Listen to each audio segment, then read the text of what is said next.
जैसा कि last episode में देखा था, वेस्टर्न क्रीना रैन से बोलती है ये जो मीट है ये सिर्फ एक बंदे के लिए है। अगर तुम्हें और ज्यादा मीट चाहिए तो तुम्हें उस हंटर मैक्स का कुछ न कुछ करना होगा। ये बोलकर वेस्टर्न क्रीना अपनी पावर का यूज करते हुए वहाँ से चली जाती है। वेस्टर्न क्रीना के वहाँ से जाने के बाद रैन अपने मन में बोलता है आखिर इस हंटर मैक्स की रियल आइडेंटिटी क्या है, मुझे इससे मिलना है। इसके बाद हम उसी होटल जैसी जगह का सीन देखते हैं जहाँ पर वो सभी लोग रुके होते हैं। वहाँ पर लीडर तेजुका बो डाउन करते हुए हमारी के कैट की टीम से बोलता है मैं एक बार फिर से ओएनआई क्लैन के लीडर के रूप में मैं तुम सभी को अपना ग्रेटिट्यूड देना चाहता हूँ, तुम सभी का बहुत ज्यादा थैंक यू। और वहाँ पर ओएनआई क्लैन के जितने भी मेंबर होते हैं वो सभी के कैट की टीम के सामने बो डाउन करते हैं। तो आगे से हमारी के कैट की टीम भी उन लोगों के ग्रेटिट्यूड को एक्सेप्ट करके वो लोग भी आगे से बो डाउन करते हैं। मैक्स वहाँ पर चीयर करते हुए बोलता है तो फिर ठीक है, तुम सभी लोगों ने काफी अच्छा काम किया, इसलिए चलो खा पी कर मौज करते हैं। तो मैक्स की बात सुनकर वहाँ पर जितने भी लोग होते हैं वो सभी लोग चीयर करते और खाने पीने लग जाते हैं। और उसी टाइम रियूसियो बैकहेरिन और जिम्मी के पास आकर जिम्मी से बोलती है क्या तुम लोगों ने उसे देखा। ये सुनकर जिम्मी उसे बोलती है आखिर तुम किस बारे में बात कर रही हो। रियूसियो स्माइल करते हुए बोलती है मास्टर मैक्स का जो औजार है वो कितना ज्यादा बड़ा है। ये सुनकर जिम्मी और बैकहेरिन दोनों ही काफी ज्यादा घबरा जाती हैं। जिम्मी रियूसियो से बोलती है एक मिनट रुको, मुझे लगता है कि ऐसे तो हमारी बातों को कोई ना कोई सुन लेगा। रियूसियो से बोलती है तुम चिंता मत करो, मैंने पहले अपनी वॉइस ब्लॉकिंग स्किल का यूज कर दिया है जिसके बाद हमारी बातों को कोई भी नहीं सुन पाएगा।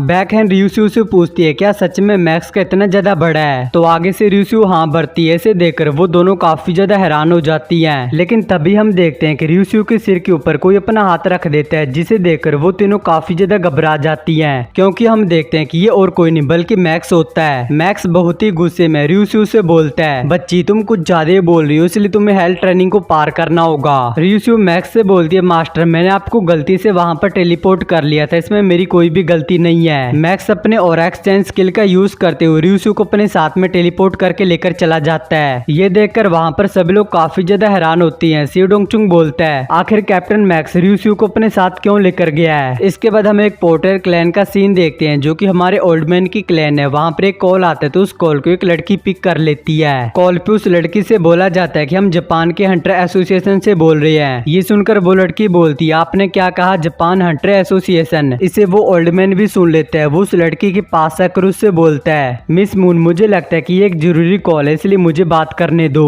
तो वो ओल्ड मैन उस लड़की से फोन को ले लेता है। वो कॉल पे बोलता है मैं इस क्लैन का लीडर बोल रहा हूँ, बोलो तुम लोग मुझसे क्या बोलना चाहते हो। कॉल पे उसे बोला जाता है कि हम जापान का जो बाय प्रोडक्ट प्रोसेसिंग का जो काम है वो तुम लोगों को देना चाहते हैं। ये सुनकर वो ओल्ड मैन हैरानी से बोलता है क्या तुम लोग जापान का बाय प्रोडक्टिंग प्रोसेसिंग का जो काम है वो हमें देना चाहते हो। इसके बाद वो ओल्ड मैन उन लोगों से बात करके फोन को कट कर देता है। वो लड़की ओल्ड मैन से बोलती है बॉस क्या हम लोग जापान जाने वाले हैं। ओल्ड मैन उससे बोलता है हाँ लेकिन हम नहीं जाने वाले, वहाँ पर सिर्फ मैं जाऊंगा, तुम्हें यहीं पर रहकर ऑफिस का काम करना होगा, ऑफिस को प्रोटेक्ट करना होगा। इसके बाद सीन वापिस से के कैट की टीम पे आ जाता है जहाँ पर मैक्स रियूसियो को पैंथीन में छोड़कर वापिस आ जाता है। मैक्स हान्यूल से बोलता है तो क्या तुम्हारे पास एक और टेलीपोर्टेशन क्यूब नहीं है जिसका यूज करके हम वापिस जा पाए। हान्यूल मैक्स से बोलता है जब हम उस कमीने मॉन्स्टर के साथ में फाइट कर रहे थे तब वो टेलीपोर्टेशन क्यूब नीचे गिर गया था और अब वो टेलीपोर्टेशन क्यूब या तो दफन हो गया होगा या फिर डिस्ट्रॉय हो गया होगा। मैक्स बोलता है इसका मतलब हमें ड्रैगन की सवारी करके ही घर वापिस जाना होगा। ये सुनकर बैकहैंड जल्दी से बोलती है नहीं, इस दुनिया में प्लेन नाम की भी एक चीज होती है, तो फिर आखिर तुम्हें ड्रैगन से ही क्यों जाना है, हम प्लेन से जाएंगे। ली चांगसेक भी बोलता है मैं भी ड्रैगन की सवारी नहीं करना चाहता, हम लोग प्लेन से जाएंगे क्योंकि उसकी सवारी काफी ज्यादा रिलैक्सिंग होती है। अगर तुम ड्रैगन की सवारी करते हुए घर वापिस जाना चाहते हो तो तुम अकेले जा सकते हो। तभी हम सियोडोंगचुंग को देखते हैं। सियोडोंगचुंग एक गाड़ी के पास खड़ा होता है। सियोडोंगचुंग बोलता है लीडर तेजुका हमें फ्री की राइड दे रहे तो बताओ कौन कौन मेरे साथ जाएगा।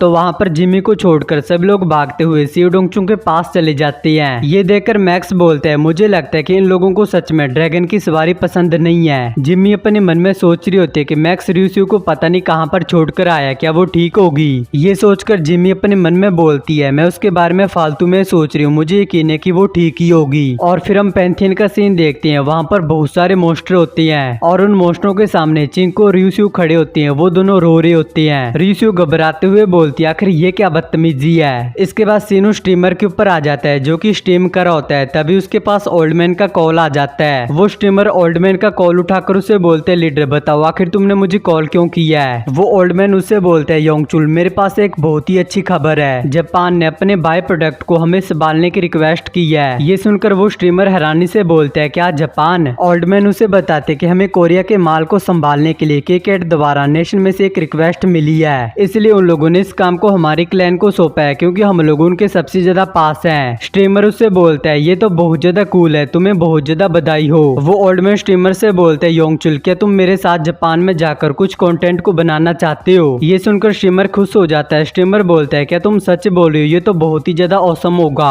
इसके बाद हम हनेडा एयरपोर्ट में एक प्लेन के अंदर हमारी KCAT की टीम को देखते हैं, जहां पर मैक्स अपनी सीट की तरफ जाते हुए अपने मन में बोलता है ये मेरा पहली बार है जब मैं एक प्लेन की सवारी करने वाला हूँ। ये सोचते हुए मैक्स अपनी सीट के ऊपर जाकर बैठ जाता है। तभी हम देखते हैं कि मैक्स के बगल वाली सीट में रैन बैठा होता है। रैन टेलीपैथी के थ्रू मैक्स से बात करते हुए मैक्स को बुलाता है। रैन एक बार फिर से टेलीपैथी के थ्रू मैक्स से बोलता है हंटर मैक्स तुमसे मिलकर काफी अच्छा लगा, मैं WHA का प्रेसिडेंट रैन हूँ। मैक्स उससे बोलता है रैन हमारे पास बात करने के लिए बहुत ही ज्यादा अच्छी टेक्नोलॉजी है, लेकिन मुझे लगता है कि तुम अभी भी टेलीपैथी का यूज करती हो। रैन मैक्स से बोलता है मैक्स मैं यहाँ पर तुम्हारे लिए एक बहुत ही स्पेशल प्रपोजल लेकर आया हूँ। ये सुनकर मैक्स उससे बोलता है क्या एक स्पेशल प्रपोजल। रैन मैक्स से बोलता है हंटर मैक्स ये दुनिया बहुत ही जल्द डिस्ट्रॉय होने वाली है और इस दुनिया को डिस्ट्रॉय करने के बाद यहाँ पर एक नई दुनिया बनाई जाएगी। मैक्स बोलता है अच्छा तो नई दुनिया को बनाया जाएगा। रैन मैक्स से बोलता है क्या तुम इस स्पेशल वर्ल्ड के ऊपर रूल नहीं करना चाहते हो, मुझे लगता है कि ऐसा करने के लिए तुम्हारे पास सभी तरह की क्वालिफिकेशन है। मैक्स उसे साफ साफ बोल देता है हाँ मैं इस वर्ल्ड के ऊपर रूल नहीं करना चाहता। रैन मैक्स से बोलता है क्या तुम्हें मुझ पर भरोसा नहीं है, अगर तुम मेरे एसोसिएशन आते हो तो मैं इसके बारे में तुम्हें और भी डिटेल बता सकता हूँ। मैक्स उससे बोलता है मैं एक ओल्ड मैन दोबारा बेची गई किसी भी चीज को नहीं लेना चाहता हूँ, मैं इस तरह से एक डिस्ट्रॉय हो चुके वर्ल्ड का रूलर होने का प्रिटेंड कैसे कर सकता हूँ। रैन अपनी सीट से खड़ा होकर मैक्स से बोलता है मैं समझता हूँ तुम्हारी इतनी ज्यादा एबिलिटी होने के बाद भी तुम्हारे जो विचार हैं वो एक नॉर्मल बंदे जितने हैं। लेकिन तभी मैक्स स्माइल करते हुए अपनी पावर का यूज करते हुए टेलीपैथी के थ्रू रैन को रुकने के लिए बोलता है और मैक्स को टेलीपैथी के थ्रू बात करते हुए देखकर रैन भी काफी ज्यादा हैरान होता है। मैक्स रैन से बोलता है रैन क्या तुम डार्क साइड की ओर हो। रैन वहां से जाते हुए मैक्स से बोलता है मैक्स वो लोग बहुत कुछ जानते हैं। ये बोलकर रैन वहां से चला जाता है। रैन के वहां से जाने के बाद मैक्स खतरनाक तरीके से स्माइल करते हुए अपने मन में बोलता है अब मुझे उनकी लोकेशन के बारे में पता है, बस तुम लोग मेरा वेट करो। मैक्स के ये सोचने के बाद ये वाला एपिसोड होता है यहाँ पर एंड।